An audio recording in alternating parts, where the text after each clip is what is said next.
বাবা আসসালামু আলাইকুম। রাত কটা বাজে? ঘড়িটা একটু নষ্ট। রাত 11টা বাজে। রাত 11টার পরে কোনো ভদ্রলোকের মেয়ে বাড়িতে আসতে পারে? মাথায় রাখ, এটা ভদ্রলোকের বাড়ি। আর একটা কথা শোন, এক সপ্তাহ পর বাজবে আসবে, নিয়ম সব পাল্টে যাবে। কলেজে যাবি, বাড়িতে আসবি, ক্লিয়ার? মানে তোমার ভাইয়ের ছেলে আসবে, তা আমার কি সম্পর্ক? শিশু তো আমার ভাইয়ের ছেলে না, এই বাড়ির জামাই, এটা মাথায় রাখতে হবে। বাবা তুমি একদম লেম কথা কেন বলো তুমি আমাকে? এই যুগে কেউ এই ধরনের কথা বলে? সে ছোটবেলা থেকে একই কথা, আমার বিয়ে হয়েছে বিয়ে হয়েছে। আরে তখন আমি ছোট বাচ্চা ছিলাম, মাসুম একটা বাচ্চা, তোমরা ধরে বেঁধে আমাকে বিয়ে দিয়ে দিছো, আমি কিছু বুঝতাম? এখন আমি ম্যাচুর হয়েছি, আমি আমার স্বাধীনভাবে চলবো, আমার লাইফ আমার ডিসিশন আমার।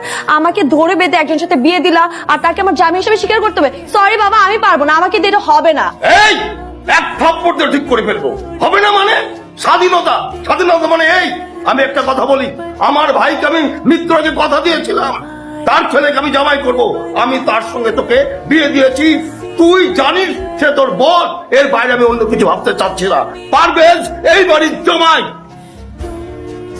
Kapil, very much happy my friend. শ্বশুর বাড়ি আসছি। My uncle, okay I will call you back my friend. কাকা ইমোতে কল করেছে কপিল। কপিল হইল গিয়ে আমার ওই মালিক। এরকম যাচ্ছি শোন, আবার সাইড সাইডটা বিবি, ওই জায়গায় তো মন খারাপ হইলে বিয়ে করে। কোনো পুত্র সন্তান নাই, এই জন্য আবার আমার একটু পুত্র কাকা কিছু কইবেন না, বলছি যে এখানে যে আসলা কেমন লাগছে? সব ঠিকঠাক তো? কি করে? আমি কি শ্বশুর বাড়ি আইছি নাকি? আরে শ্বশুর বাড়িতে আসছো, কিন্তু চাচার বাড়ি তো আগে না কাকা। ওই একটা কথা জিগাই, কি প্রশ্ন ক্লিয়ার করো। টুকটুকি কি জানে আমাদের বিষয়টা? জানে মানে? ও তো সবকিছুই জানে, সব ঠিকঠাক। না, ওই দুবাই বসে যতবারই ফোন করতাম আপনি আর কাকি কথা কইতেন, ও কথাবার্তা কইতো না।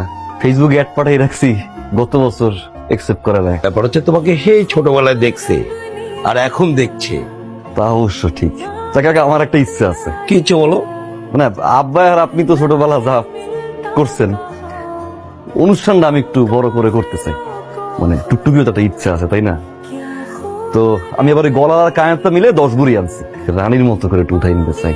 তুমি কোনো চিন্তা করো না, এক সপ্তাহের মধ্যে বিরাট অনুষ্ঠান করে আনুষ্ঠানিকভাবে এই অনুষ্ঠানটা আমি করব, ঠিক আছে?